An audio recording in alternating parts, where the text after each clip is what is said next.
All right, what's up, Mortgage Coach, Trust Engine community? I am doing multiple interviews daily right now. This morning, I interviewed an awesome real estate professional. It was just an incredible interview. We're going to put a link down below. Keri Shull. She was referred to me by Shayla Gifford, and Shayla just had so many glowing things about her. I said, yeah, I got to interview her, and it was epic. I mean, it's going to get thousands of watches.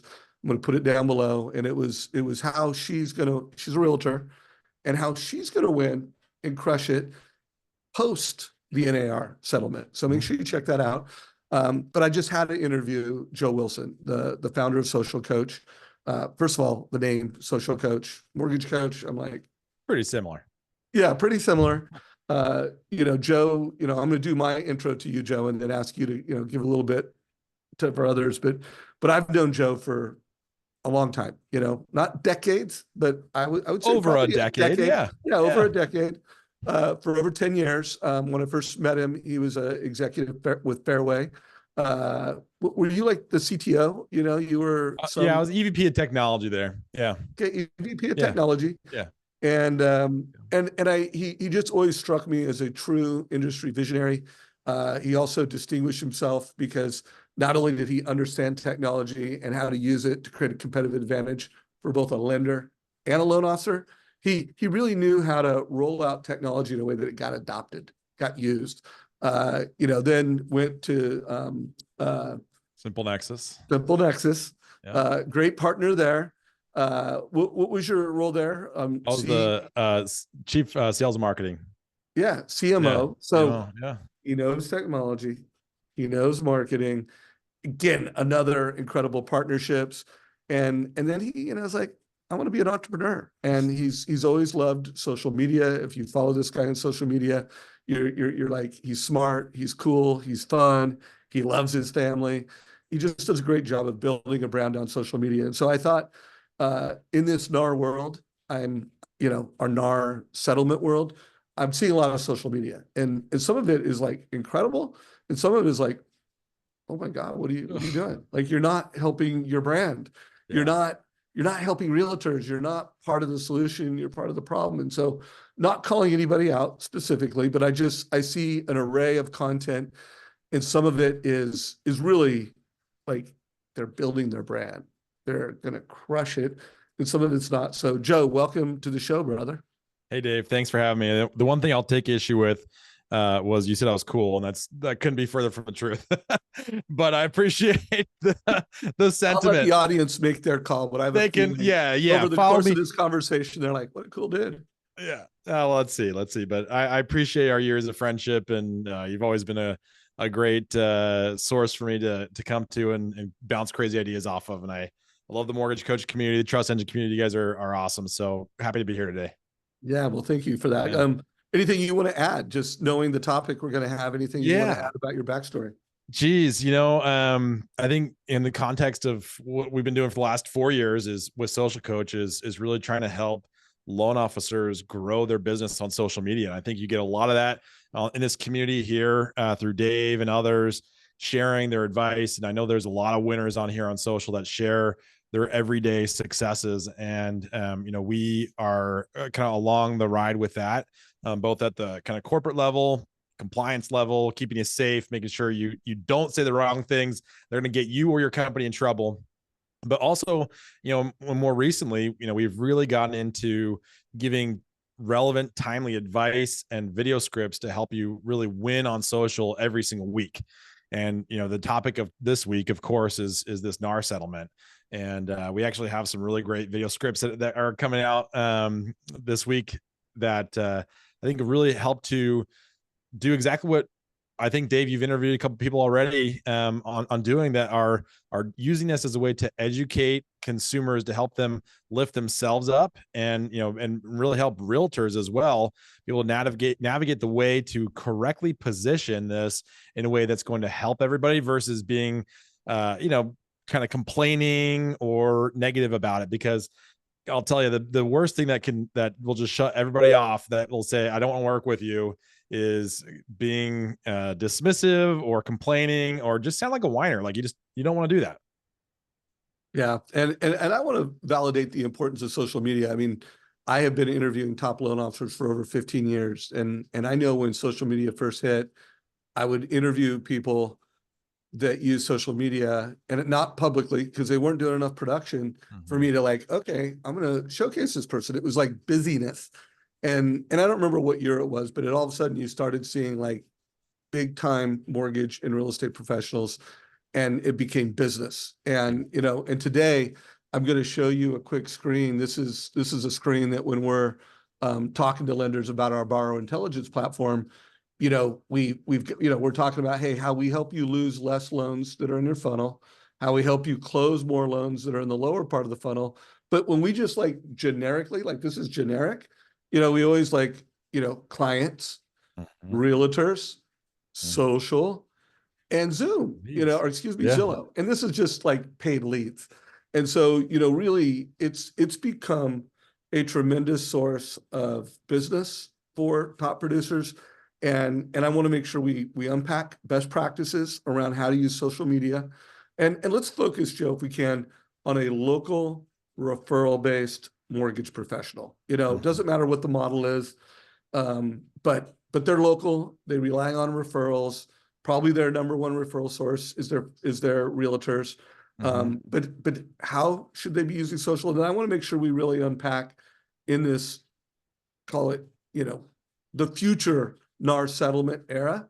Yeah. Like I have some really clear thoughts on how social is going to become even more important, and how you show up matters. So let's get after it. Gosh, wow. There's a lot to chat about here. And I think we start with realtors, right? And when you think about, you mentioned the correct thing is that realtors are the best way for the strongest referral source for loan officers. And that's been the case forever, as long as I've been in the business, which is over 20 years. So I can't speak to what was before that, but at least the last 20 years has been, that's way that most realtors or Just most so loan you know, officers get the it's business. forever. I've been in the business for It's for, 38 years, and I kind of built my reputation in the industry because I uh, got most of my business from CPAs, financial planners, and my past customers, yeah, and I had a few realtors, but I was like, you know, an the redhead anomaly. stepchild. Like I was not the norm, you know, no Yeah. pun intended. No pun intended. There you go. Well, my red beard's showing here, and my Yeah. hair's gotten a little darker over the years, but I'm the redhead stepchild as well. But no, but you think about it. So realtors, right? Where are they getting their business from? And if you follow, if there's an account that you're not following that you should, it's NAR Research on Instagram, NAR Research. And they have really great information all the time about the way that agents are working, what they're doing, how they're operating. And there was a post pretty recently, it's maybe a couple weeks old now, but they do a study every year. NAR does a great study about technology use, marketing, just talking to every agent they possibly can. And they did a post recently that said, where are you getting your top leads from, your best quality leads from? And they, CRM, mailers, postcards, door knocking, and social media. And the number one, on that list was social media, with representing over 54% of agents said their highest quality and most leads come from social media. So if you're a loan officer and you know that all your realtors are getting their best leads on social media, where should you spend your time? Right? That's probably alongside of them. And they're on there all day long looking for leads, posting pictures of the beautiful houses and tours and the really sexy stuff that consumers want to be seeing.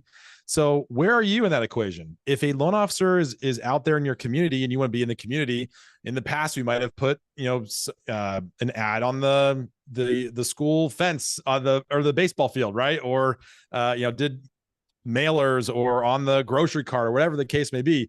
Now you think about that, like we live in a dual world of virtual and real life, and everybody, the average American, so all of our consumers, both us and our realtors, spend an average of 2.5 hours a day on social media. Just let that sink in for a minute. 2.5 hours a day. It's so much time. That's where they get all their information out from, about buying a house, about getting their loan financing. They're being educated and entertained on social media. So if you're thinking about these consumers are all out there doing that, and if you're telling me that they're not we completely disagree, and you can maybe stop listening to me now if you disagree with that. But like, that's the case. That's the numbers represent themselves there. So if you know these consumers are out there, the potential borrowers, you know your realtor referrals are out there, what are they seeing out there when they're interested in getting a loan? What are they going to see about you and about your company on social media? And that's a rhetorical question, obviously, but look at it. Are you showing up in local hashtags? Are you resharing your realtor's information? Are you creating educational and entertaining content that can be consumed by a large audience, or even a small audience, or any audience? So I'd say, what are people seeing when they're looking for information in your local community online? Yeah, in my interview with Keri Shull today, again, link down below, and we were talking about, what's the key to success going forward for both realtors and mortgage professionals who want to help realtors. And we both talked a lot about be a coach, like how you show up, the tone, the value, the service coach. But she said, we need to be a local community leader. Absolutely. And no better way than to really become that community leader than if you're showing up in social media in thoughtful ways, you're helping out, you're documenting, what you're doing in the market, and anybody that follows you, whether that's a family member, whether that's a past customer, whether that's a prospect, whether that's someone that you don't even know, they're just like, wow, this person's a leader, Yeah. and I would say, and they want to think of you as an advisor or a coach. Yep. So let's just briefly, and really let's try to keep it to 5 minutes on just best practices. And then let's get specifically into NAR. Like right now, the news, was it Friday or Thursday that the news Friday, Thursday, or I can't remember. Usually, Yeah, I think it's Thursday. Yeah. I think it was like late Thursday. Thursday. Yeah. And here we are, we're recording this on Tuesday, like 5 days later, 3 business days later. And I think there's an opportunity like for another week or two to be early, but then there's going to be a long game to play where like we really need to help you're in mortgage. We need to help real estate agents crush it, and we'll spend the rest of the call on that. But what are just some best practices in your opinion? On just social media in general, or about Yeah, NAR? social media in general. Yeah. I mean, there's 3 key things I think that everybody needs to consider when they want to have a strong social media strategy. And number one is just treating like any kind of other business or sales activity that you have, that like make a goal, set a time, create dedicated time every single day to doing that. And everything that you measure, you improve. So measure your success over time. That's number one. Number 2 is be consistent. And by the way, when you measure success, I mean, follows, likes, comments, leads. Yeah. I mean, to measure? that's a great question, Dave. And I think it's different for everybody. So success early on, if you've never done social media before, maybe your goal is, I'm going to post once a week, right? And that's going to be my goal. And I'm going to measure success by, hey, I actually did the thing. Maybe it's, so it could be outbound activities like that, or like I found 4 new my goal is to find 4 new realtors or 5 new realtors every week in my community that are on Instagram, and I'm connected with them. That might be什Maybe success is more metric based on your engagement. So maybe I want to have 1,000 likes this week. And so what type of number of posts do I need to post to get 1,000 likes? Maybe that's one post and you're great at creating content that goes viral, or you have I have 5,000 followers, right? But maybe you need to post 10 times to get that. But you could set a metric on engagement, or maybe it's by comments, maybe it's by clicks back to your landing page or your link in bio, or whatever the case is. So if you're appending each post with the simple link, or maybe not on Instagram, because guys, if you don't post links on Instagram captions because it doesn't work, put it in your bio. But like every other platform allows that, but for some reason Instagram doesn't. But yeah, it could be. By the way, I don't like that. I want to put a note into Zuckerberg to give us some links.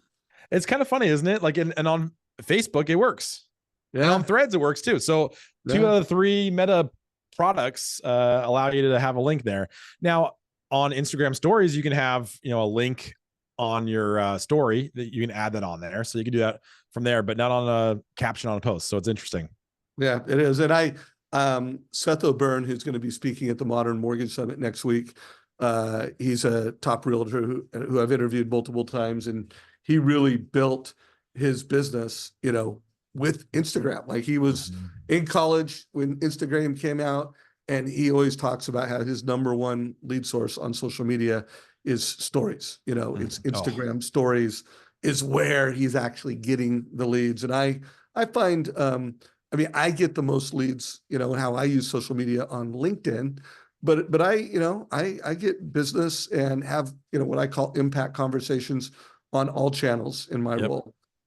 So Same. cool. Yeah. And I think it just depends on your business, right? Like for you, LinkedIn's perfect, right? But I think for loan officers, Instagram, and gosh, I'm finding so many people are just crushing it on TikTok as well.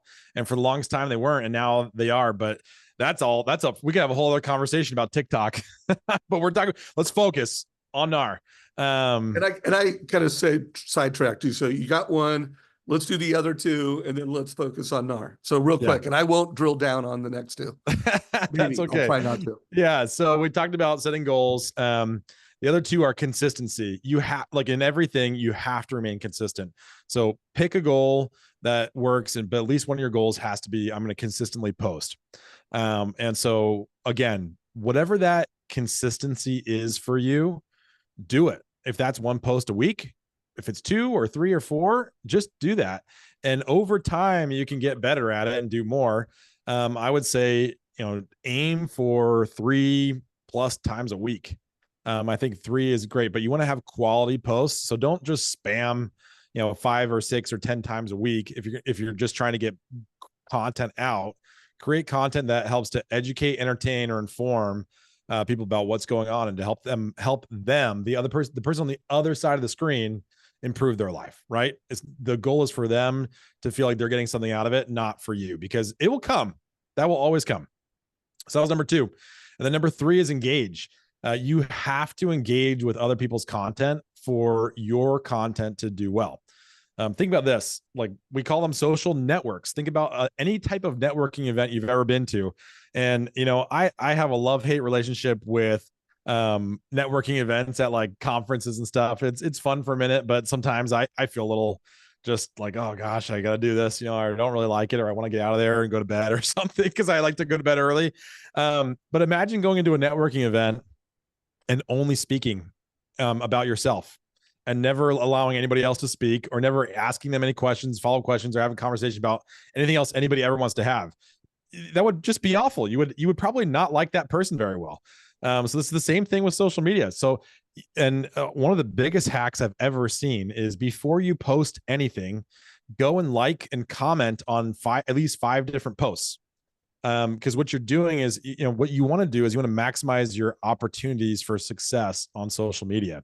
And it's all about kind of gaming that algorithm, which is constantly changing. But right now, what we're finding with the tens of thousands of posts and thousands of loan officers that we have on Social Coach's platform today, is that when they go and they comment or engage with other people's posts before they post, you get a significant bump in the engagement that you have. Because what you're doing is you're training Instagram or Facebook or TikTok or LinkedIn or whatever, that you are a person who loves that platform, and they will love you in return.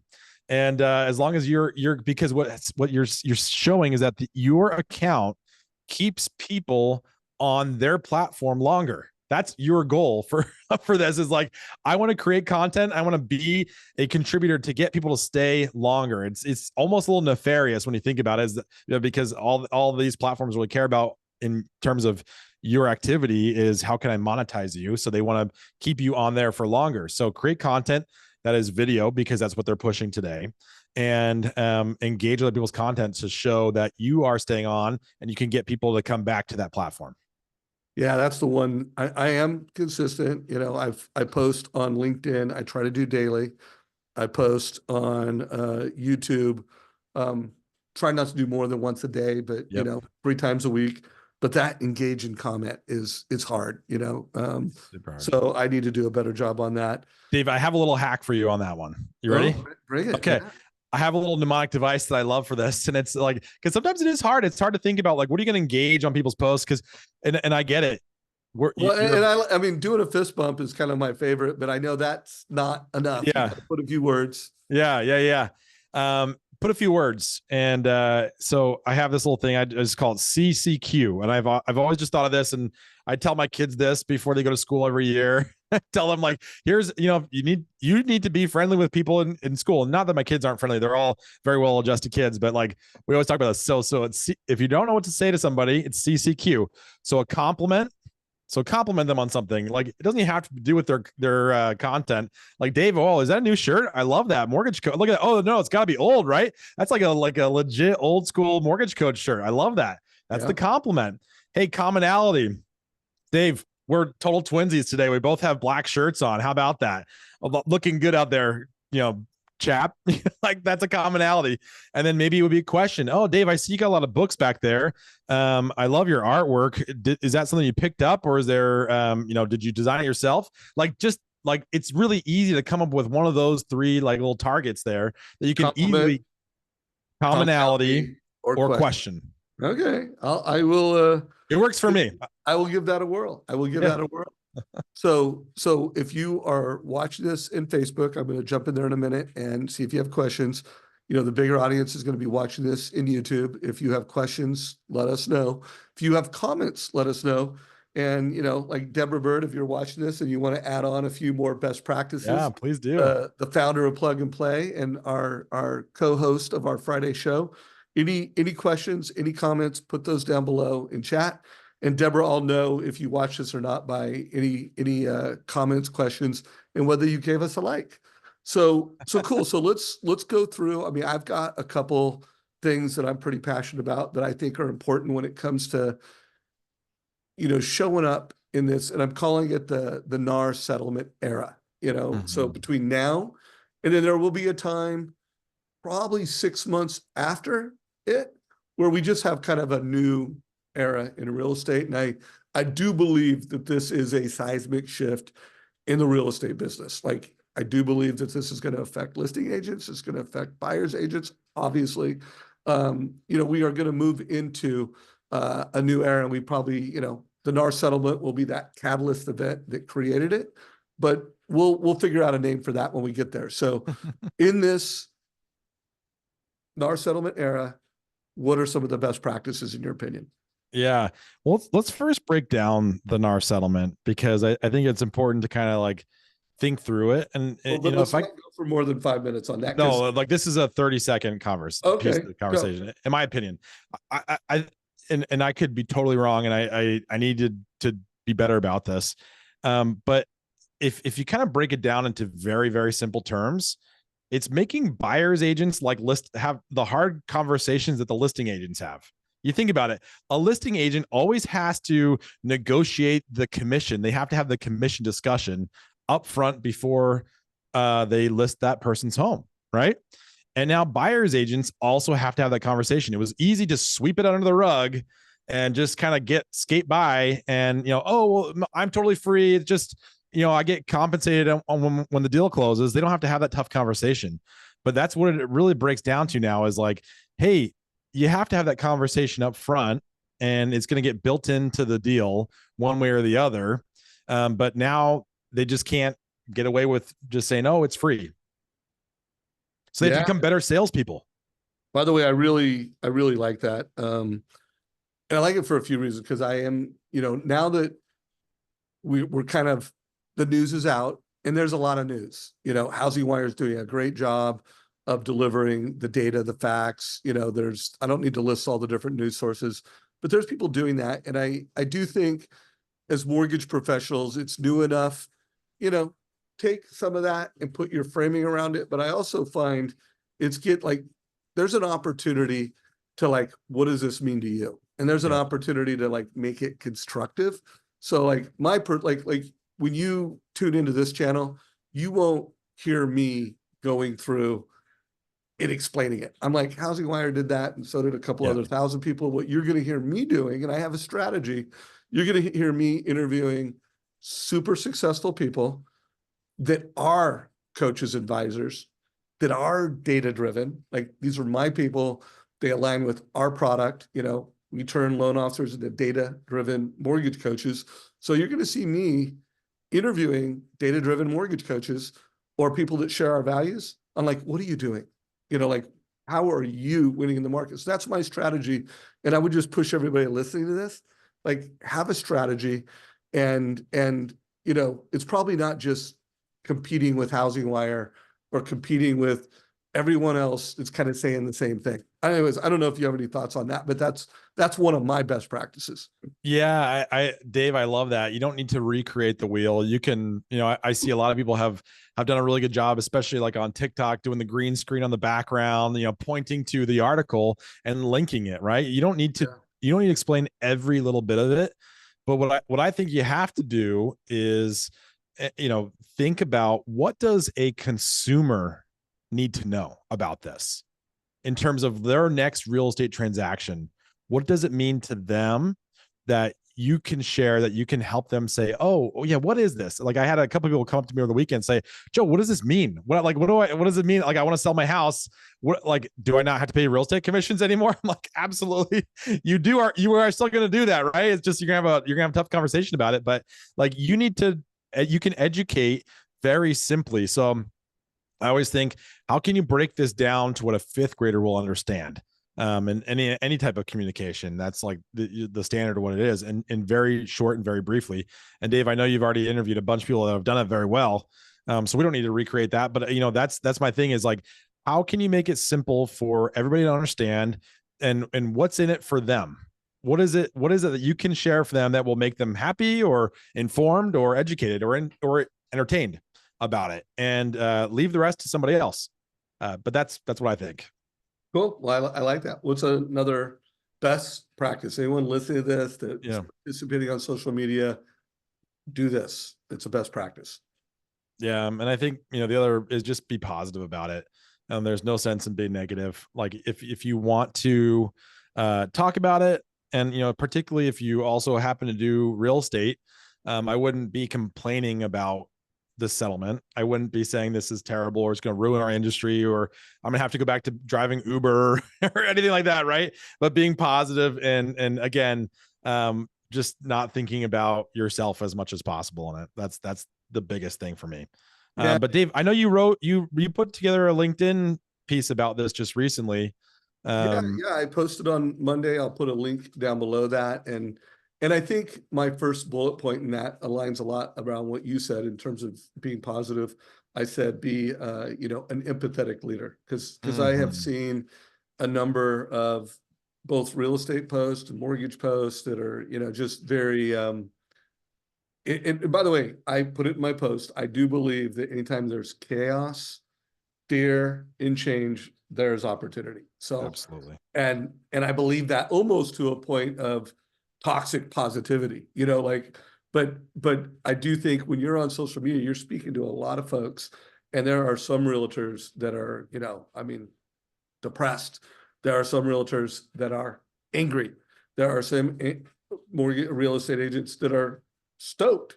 And I just think it's important that you can really never go wrong when you're positive, and when you show up as an empathetic leader. So that was something I put in my post on Monday. Link down below. That's awesome. Anything else? Anything else you want to add?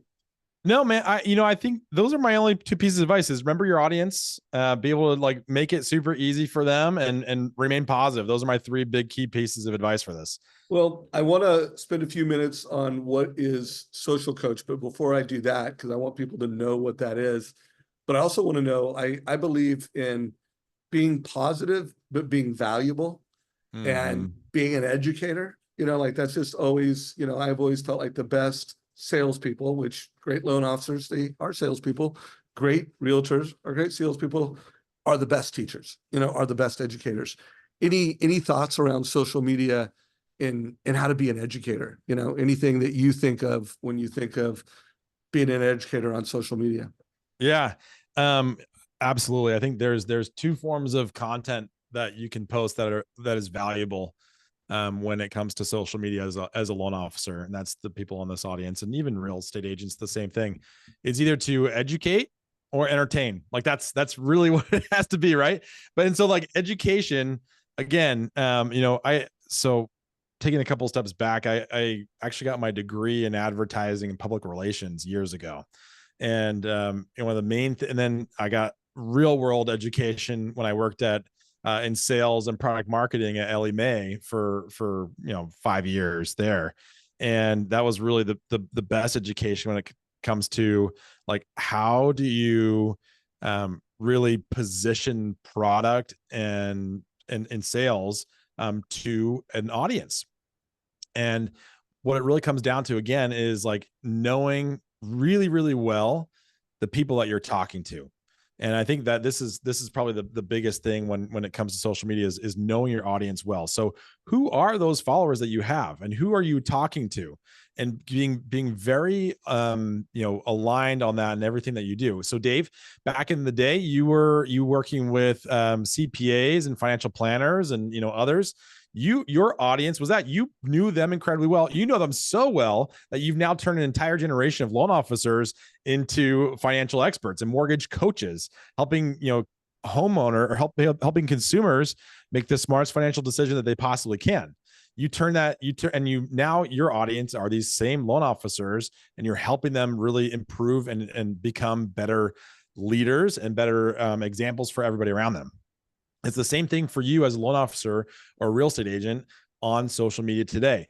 Your target audience, whatever that may be, needs to hear from you, need to hear consistently about that specific thing. So if I'm just your average loan officer, and that's not a negative comment, we're all like, we all like, hey, I want loans from everybody and anybody in my specific market. Okay, cool. Well, then you need to be in your local market. So you need to be the expert. And I think Gary Vaynerchuk says, the digital mayor of your town. Like, you can be the expert and you can educate and inform people about local community activities, about the best place to get tacos in Orange County. And I literally, while we're on this, the best place to get tacos in Orange County. Oh my gosh. Tacos Los Cholos in Anaheim is my absolute favorite. Really? Yeah, we should go there, Dave. It's really good. Hey, we're going to pick me up in the Cybertruck next week. Let's go. Let's do it. But Anaheim's a far drive for me. I'm way South County, but closer to you though. I just went to we won't talk about that, but I was in Costa Mesa last weekend. I found a really great place. Which place in Costa Mesa? And I can't remember the name of it. That's why I wanted to drop it. But the taco stand is pretty solid. I love the taco stand, man. The taco stand, they've got the best California burrito, in my opinion. Oh my God, their carne asada burrito is solid too. But okay, guys, we're digressing. If anyone has suggestions on the best tacos in Orange County, let us know. Let us know. I'm down below. We're always looking for good ones. I actually just got it's funny. I just got a text. I have it up on the side over here and, saying, hey, I know you always know good places in Orange County. Where's a great taco place? I literally just got that too from Christy Mendel, who's the CMO at Champions TPO. So that's hilarious. Our mortgage marketing friends all over the place. Right. But I don't even remember. We were just talking about, the best way to educate. So, be the digital mayor of your town. And if your expertise is first-time home buyers, maybe that's what you love. I have a great realtor friend here in the area. His name is Pedro Alvarez, and he works with all first-time home buyers. And he's like the number one agent in his brokerage. And he works specifically with first-time home buyers. And all he ever does, he stays on brand on that message all the time. I can help you get into this home with this % down and with this specific product. And, you can do that same thing. Find who is your ideal borrower, or who's your ideal realtor that you want to work with, and talk to that typecast of person nonstop and only to them. And what's amazing, what will happen is that as you create content for that, the algorithms of Instagram and Facebook et al. Will find those people for you. And they will continue to blast your message because you've gotten really well crafted in your message. And it's what you speak, and it's the caption below you as well. So that's all now working into this whole concept of being able to be discoverable. And that will help you get more borrowers and more realtors to work with if you just really stay on brand. Cool. So let's do this. I want to make sure before we run out of time that everybody knows what social coach is. So what is social coach for anyone listening to this? Yeah, for if you are an individual loan officer or an individual realtor, if you're a company, we have a great enterprise plan for you. But for are individuals, right? You are a loan officer or a real estate agent, and you want to improve your social media presence. What you need to be doing is a short form video content. You get 1,200% better engagement on every single metric, whether that's comments, likes, views, etc. It's the way that every consumer wants to be informed and educated and interacted with. It keeps people on those platforms longer. But you don't know what to say. You don't know how to edit your videos. And if you do those two things, you maybe forgotten to post them. We do all those things. So every week you get timely, relevant video scripts sent to you. So we did one about NAR this week. We're going to do more about NAR next week. We've got everything that's going on that's timely. We scrape the web for top performing posts. We tell you about them. Inside of the Social Coach app, it's all app based. You will be able to see all those scripts. We've got you'll be able to record it right in there. It gets sent to our editing team where we professionally add dynamic captions, emojis, B-roll, music, etc. And you've connected your social media accounts, Facebook, Instagram, LinkedIn, X, and TikTok. And we will post those directly to those accounts for you. So that is Social Coach, and it's one low monthly fee. And it's super easy. It's month to month. Try it there. We actually even have a free 2-week trial too. So you can have a couple of videos edited and not even pay anything if you don't want to. So check it out. I can tell you the people that we have on here are all reporting the same thing. Their engagement has spiked. They get leads. This is for every single person. We have 70-year-old guys in Phoenix that work for credit unions that are getting a lead a week from social media by using Social Coach. I have people that are on TikTok exclusively that get 40% plus of their business from social media. So this can be you too, and it's really easy, and we just want to make you better. That's it. So you just go to your app store and download Social Coach? No, you go to socialcoach.io. Okay. And I'll then put a link down below. Yep. And actually I can, Dave, I can get you a direct link to, and you go to features and video catalyst and then get started. So it's a couple, here, I can put this. Can I put this in the chat? Does this work? Yeah, put it in the chat. Okay. Here's the direct link. Here's the direct link to sign up. app.socialcoach.io/try video catalyst. That's app.socialcoach.io/video catalyst. Your free trial right here. Yeah. Check it out. And then what about, enterprise? Because I know you've been adding a lot of lenders to the platform. What is the value prop for a mortgage company? Yeah. Maybe as an individual, your company might be on there already. We've got several dozen of you already, company-wide rollouts, but and you can upgrade to that video piece. But for companies, we help your marketing team scale your efforts so you can post on behalf of all of your loan officers. All that content. They have all the content, make it available to you, and the company content that you can take, edit, and post. And we have a proactive compliance filter to make sure that all the content that goes out is compliant. So you as a loan officer don't need to worry that you're saying the wrong thing or that you're going to get in trouble by your compliance team or the CFPB or whatever. So that compliance filter is super, super important for companies. We also have a full post feed where you can review every single post that's gone out by any one of your loan officers and request changes there. So great when an audit comes in. And then, of course, the same video features that you saw here that we talked about a minute ago. I love it, man. Well, dude, you are a gift to the industry. I, love seeing you out there in the marketplace. I love seeing the growth that you've had with Social Coach. You're truly helping loan officers and helping lenders turn, what is busyness for a lot of folks into business, and one of the things I work hard at is really turning loan officers into mortgage coaches that are helping families not only get into mortgage debt and get a home, but achieve financial freedom. I mean, at the end of the day, that's the American dream: home ownership and financial freedom. I think what you're doing is amazing. Any closing thoughts you have? Anything you want to make sure we share before we wrap it up? Yeah, I mean, I think my biggest piece of advice is to listen to Dave Savage every day you possibly can, because and continue to educate yourself. And the better you can become at your craft, the more people you can serve, the more people you can help, and the better you'll get your business. And I'm stealing, by the way, what you just said. We turn busy work into business. That is like the coolest phrase I've ever heard. I love that. Thanks everyone, and connect with me on LinkedIn, Instagram, TikTok, at all. Like I would love to just follow your journeys out there and become friends. So do it. Yeah. And I'm gonna do a closing thought around the engagement piece that he mentioned. And it's important to integrate what you do in social in meetings. I built our Facebook group and YouTube. So there's this synergy, where I'm talking here and then I'm driving people into our Facebook group. And then when I'm out meeting with clients, I'm always, oh, let me give you a link to that. Yep. When there's a video that I think is really important, I'll text that to folks and I'll put some context around it. So I just want to remind you, like, to build a community, it's not just you posted it, it's not just you commented, it's you're creating value, and then you're integrating it into the real world conversations that you're having.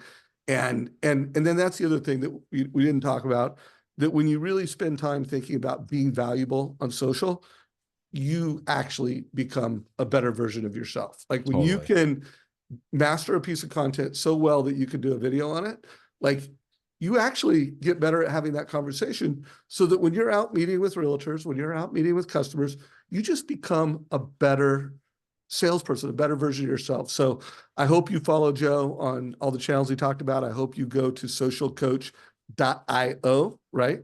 .io, and check it out. And if you are using it and you're getting great feedback, let us know in comments. Yeah, share this with your friends.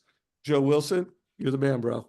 See, bro, thanks. We got to end this, and before you leave, don't leave, because I need to get spelling on that taco place. All right, take care, everybody. Yes.